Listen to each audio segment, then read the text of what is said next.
বন্ধুরা আমরা এই আলোস্থার যে মেট্রো রেল এই স্টেশনে একজন ভালো মানুষ পেয়েছি। উনি আমাদের ওই ফেরি জেট থেকে ওনার সাথে করে নিয়ে আসছে এবং আমাদের টিকিট কাটতে হেল্প করছে। আমরা ওর সাথে পরিচয় হই। What's your name? People call me Sean. Mission. Sean. Yep. Your Muslim? Yeah. বন্ধুরা ওনার নাম হচ্ছে শামসুল। উনি একজন মালয়েশিয়ান। তো উনি যে ক্যাডা ফেরিঘাট ওইখান থেকে আমাদের বাসে করে ওনার সাথে করে এই আলোস্তা যে মেট্রো রেল স্টেশন ওইখানে নিয়ে আসছে এবং কিভাবে টিকিট কাটবো বিস্তারিত সব আমাদের দেখিয়ে দিয়েছেন। উনি সত্যিকারের একজন ভালো মানুষ এবং উনি বাংলাদেশে এসেছিলেন। বাংলাদেশ সম্বন্ধে ওনার ভালো ধারণা আছে। তো এমন একজন মালয়েশিয়ানের সাথে পরিচিত হয়ে অনেক ভালো লেগেছে। ধন্যবাদ মিস্টার শামসুলকে। Thank you very much. Thank you. আলোস্থার যে দুই পাশের পরিবেশ তা বাংলাদেশের একদম গ্রামের যে পরিবেশ ঠিক সেই রকম। তো আমরা এই দুই পাশের গ্রামের প্রকৃতি দেখছি এবং সামনের দিকে বাতুয়াস পেনাঙ্গের দিকে এগিয়ে যাচ্ছি। তো আমাদের এই মেট্রো রেলের ভিতরের অবস্থা ঠিক এই ধরনের। 1 ঘন্টা 30 মিনিটের মতো যাত্রা শেষ করে আমরা চলে আসি বাতুয়াস যে মেট্রো রেল স্টেশন এইখানে।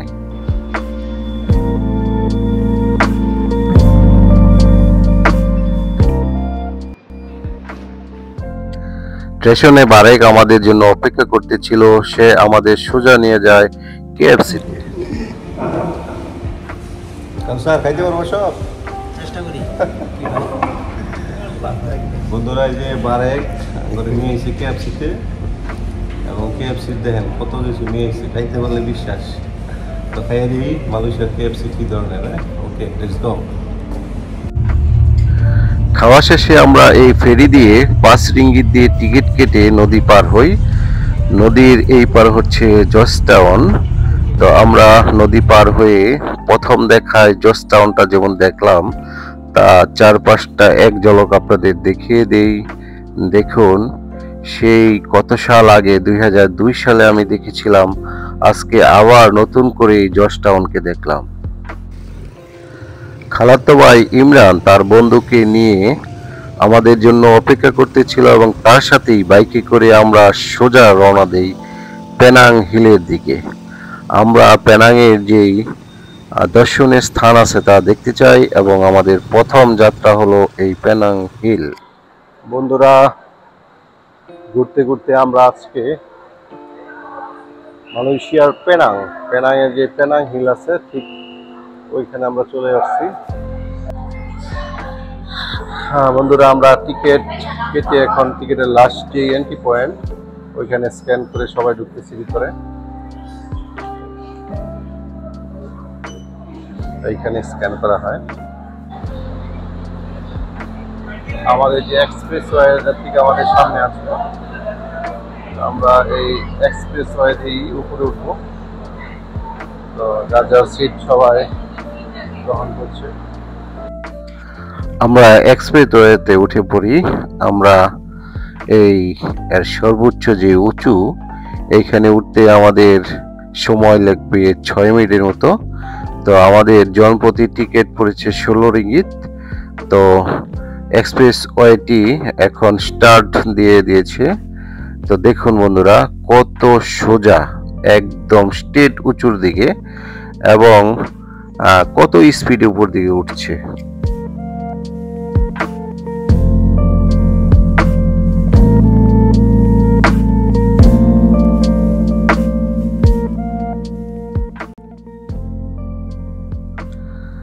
এই এক্সপ্রেসওয়েটি অনেক শক্তিশালী এবং কত শক্তিশালী হলে এত উঁচুর দিকে একদম স্পিডে উঠছে। দেখুন সামনে একটা এক্সপ্রেসওয়ে উপর থেকে নিচের দিকে যাচ্ছে। এই ঠিক এইখানে আমরা দুটো মেট্রো যে এক্সপ্রেসওয়ে তা ক্রস করলাম। তো বন্ধুরা এখন আমরা এই গুহা দিয়ে উপর দিকে উঠছি এবং দেখুন বন্ধুরা অনেক স্পিড এবং অনেক শক্তিশালী এই এক্সপ্রেসওয়ে। তো আমরা উঠছি আর এই যে দেখুন সর্বশেষ যে আমাদের স্টেশন এইখানে চলে আসছি। তো দেখুন কত উঁচু, এইখানে তাকালেই বোঝা যায় আমরা কত উঁচুতে উঠছি। এক অন্যরকম অভিজ্ঞতা। পেনাং হিলে প্রথমেই আমাদের চোখে ধরা দিল এই বিরল প্রজাতির কালো বানরটি। খুবই চমৎকার, শান্তশিষ্ট। আমরা তার সাথে ছবি তোলার চেষ্টা করি। বন্ধুরা, এই পেনাং হিলের যারা মালয়েশিয়ান আছে এরা বুকিট ব্যান্ডারা নামেই চিনে। তো আমরা এর অপরূপ সৌন্দর্য দেখছি এবং আস্তে আস্তে উপরের দিকে হেঁটে হেঁটে যাচ্ছি।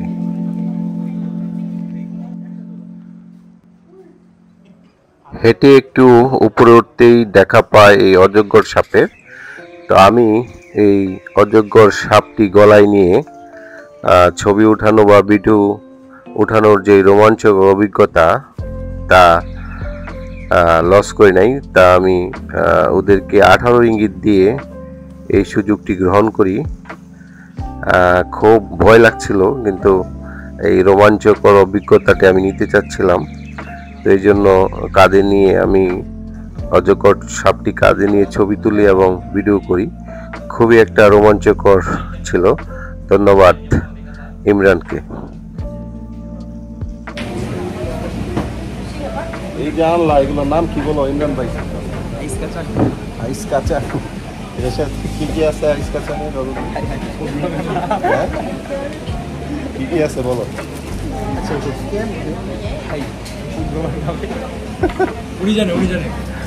ভাইজান বলেন এর সাথে কি কি আছে? হ্যাঁ ভাই, এটা একটা ফুড কোর্ট। আমরা এই ফুড কোর্টে চলে আসি। তো এখানে আমরা আইস কাচাং নামে একটা আইসক্রিম নেই, খুবই সুস্বাদু এবং আরো অনেক ধরনের আইসক্রিম আছে, আপনারা এখানে ট্রাই করতে পারবেন।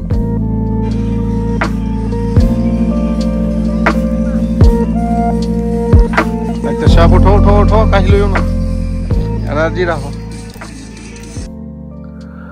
বন্ধুরা, আমরা আস্তে আস্তে এই পেনাং হিলের উপরের দিকে উঠছি এবং আশেপাশে যেই দর্শনীয় স্থানগুলো তা দেখছি।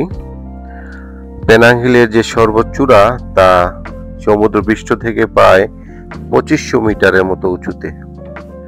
তো এই যে দেখুন সামনে একটি সুন্দর মন্দির, এটা হিন্দুদের তীর্থস্থান। আর আমার এই পশ্চিম পাশে দেখুন কি উঁচু উঁচু পাহাড় এবং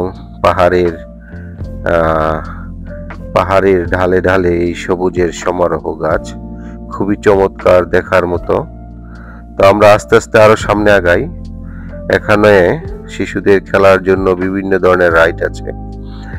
তো আরেকটু এগোলেই এখানে মসজিদ ব্যান্ডারা নামে খুবই সুন্দর একটা মসজিদ। তো খুবই চমৎকার এই পাহাড়ের উপরে এই মসজিদটি।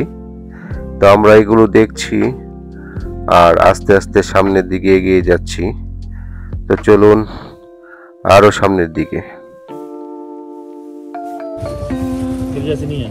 Lah, dalam Bangladesh. Tapi macam orang boleh cakap Melayu? Boleh lah. Orang duduk sini baru boleh cakap Melayu mah. Saya boleh lah. Saya dulu 22. Kerja sini? Kerja Malaysia? Kerja, study. College. Cakap Malaysia? Wah, patut lah you boleh cakap Melayu.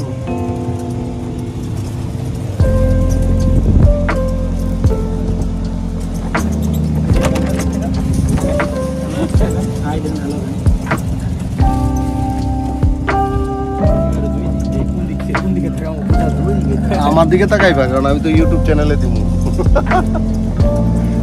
ডাক্তারে দিব ওরা।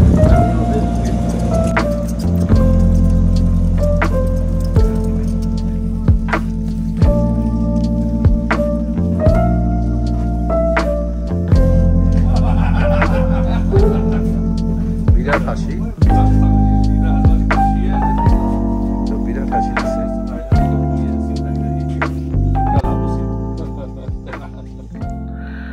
দেখুন বন্ধুরা, এখান থেকে পুরো Penang সিটিটা কি চমৎকার ভাবে দেখা যায়, পুরোটাই কভার করা যায়। সত্যি অসাধারণ অসাধারণ, এক কথায় চমৎকার।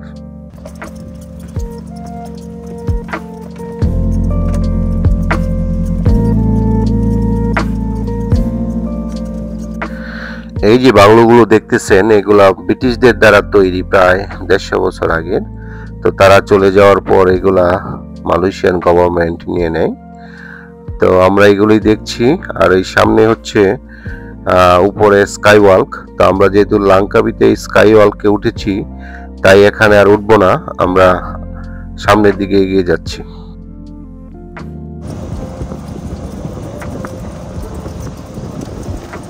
So ini Pospo di umur 206 tahun. Oh iya, ini ya. Ini sama Britishnya. ব্রিটিশরা বানাইছে।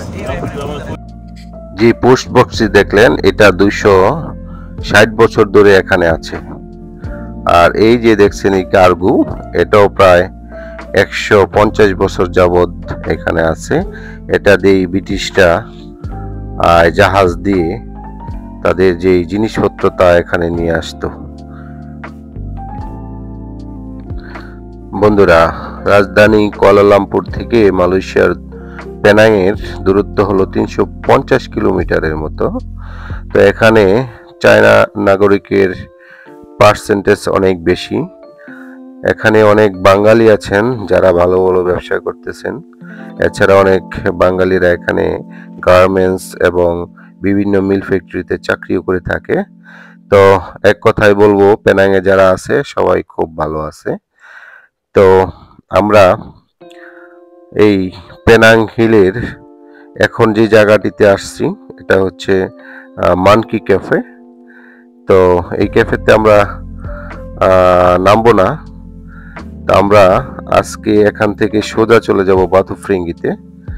তো বাতুফ্রিঙ্গি গিয়ে আপনাদের সাথে আমাদের পরবর্তী যেই ট্যুর তা বলছি। রাতে ইমরান বাইকে করে আমাদের এই হোটেলে নামিয়ে দিয়ে যায়। তো এই হোটেলের নাম হচ্ছে ম্যাক্স ফিরিঙ্গি। তো এখানে একতলায় আমাদের রুম। আর আমাদের এখানে এক রাতের জন্য গুনতে হয়েছে 80 রিঙ্গিত। তো এক কথায় খুবই পরিপাটি বলা যায় এবং চমৎকার আমাদের জন্য। আপনি কি দেশ থেকে শিখে আসছেন না এনে এসে শিখছেন? সকালে বাতুফ্রিঙ্গি নাস্তা করার জন্য এই বাংলাদেশি বাইকে পেয়ে গেলাম। তো এটা একটা হোটেল, এখানে উনি চাকরি করেন এবং আমাদের জন্য উনি নাস্তা দিয়ে গেছেন। তো উনি খুবই চমৎকার মনের মানুষ, অনেক বিষয়ই তার সাথে কথা হয় আমাদের। ভাইয়ের নাম কি যেন? বাবু ভাই না? নাস্তা শেষ করি আমরা চলে আসি বাতুফ্রিঙ্গি বিচে। ওকে, this parachuting how much? You see the price there. You see the price. Oh yeah. All the normal price. Solo single. Tandem is 2%. 180, yeah, 2%, huh? 1%, 180. 1% only. 2%.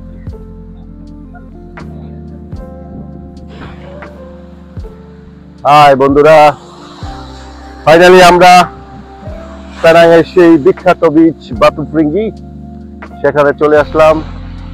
তো বাতুফ্রিঙ্গির যে বিচ এ যদি আপনাদের দেখাতে চাই তাহলে দেখুন আমার চারপাশটা। ওয়াও, আমি বলবো এক কথায় চমৎকার। এখন সকাল বাজে হচ্ছে 10:30টার মতো।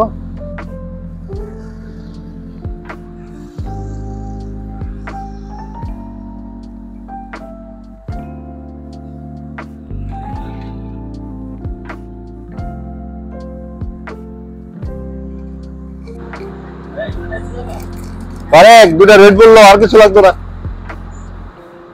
আর দুজনে দুটা রেড বুল দিলাম। এই বারেক, রেড বুলের দাম কত?